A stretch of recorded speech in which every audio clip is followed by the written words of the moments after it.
Want to see a stitch that looks fancy, feels bouncy, and sounds like I should be crocheting it in a bakery? Yep, today we are doing the lemon peel stitch. And guess what? I figured out a foundation row trick that makes it even better. Hey crochet friends, I'm Mo, your crochet companion. Today we're keeping it simple, textured, and deliciously satisfying with the lemon peel stitch. You only need 2 moves for this, single crochet and double crochet. But the magic is how we start. Grab some yarn, your hook, and the willingness to let your hands do something rhythmic and soothing. This stitch is therapeutic. You might zone out and forget life for a second, but that's approved. Okay, so normally with the lemon peel stitch, we start with a basic chain. You know the kind. The one that we fight with every single time.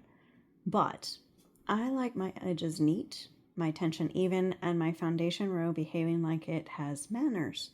So we're doing an alternating foundation row. Here's how it works. The first stitch is going to be the foundation single crochet, the next stitch the foundation double crochet, and then we alternate them back and forth. This gives you the perfect tension, clean edges, and it matches the stitch pattern right from the start. It's like starting with the finished vibe instead of wrestling a twisty chain. We don't fight yarn around here, we persuade it. So let's persuade it. So remember I'd said that it was going to be a single crochet foundation stitch first. So we do a chain of 2, insert our hook into that first chain, yarn over, pull up a loop, yarn over, pull through 1, yarn over, pull through 2. The next one, we're going to first, let's get our eyeball on that braid right there, looking like a V, right? We're going to yarn over, insert our hook into that stitch that we just identified. We're going to yarn over, pull up a loop, yarn over, pull through 1, yarn over, pull through 2, yarn over, pull through 2. Now, we're going to alternate. So now we're going to go into just the single crochet. I'm going to insert our hook into that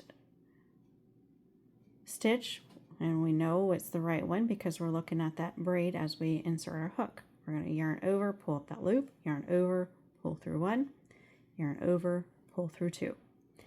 Now back to the double crochet foundation stitch. Just like that, we're going to keep alternating those 2 stitches until we get to the length that we want. You'll want to land on a double crochet. So that will be your last one that you want to do, is your double crochet, okay? Let's keep going. I'm just going to do a small foundation here, just so you guys get the hang of it. This really is a really simple stitch, but it gives that lumpy bumpy. I love that lumpy bumpy. Okay, so I landed on a double crochet, but I've got a quick question for you. Are you more of a foundation stitch girly or just chain it and hope for the best crocheter? Tell me below. No shame, we've all wrestled with a chain before.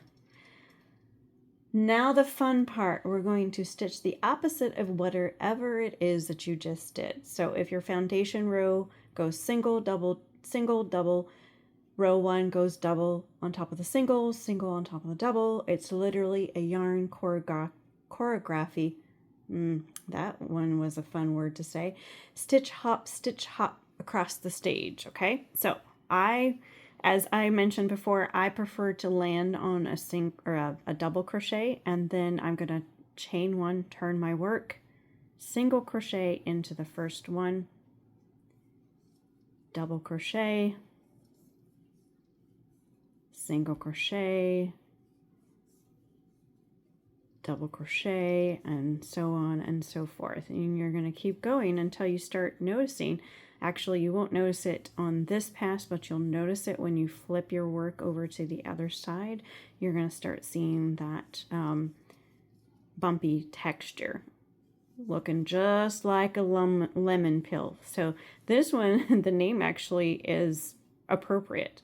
So now that we got that one done, you see I landed on a double crochet. That's why I recommend landing on a double crochet, because you're always going to land on a double crochet. So then you're going to remember when you turn your work, you're going to start in a single crochet, double crochet, single crochet, double crochet, single crochet, and so on and so forth. But let's just take a minute to admire that lumpy bumpy texture. Isn't that fun? That's pretty much it. You're going to repeat that row 1 forever until you get tired of crocheting, you know, that kind of thing. But yeah, that's pretty much it. You have officially learned a stitch that looks like a boutique baby blanket, but it's easier than trying to open a bag of yarn without ripping the whole label off. Lemon peel is amazing because it doesn't curl, it doesn't gap, it's thick without being bulky, and it works for literally anything. You can use it blankets, scarves, dishcloths, sweaters, you name it. This stitch won't embarrass you. If you want more textured but easy stitches like this, hit the like button and subscribe. Until next time, keep your stitches sweet, your yarn behave, and may your hooks never hide.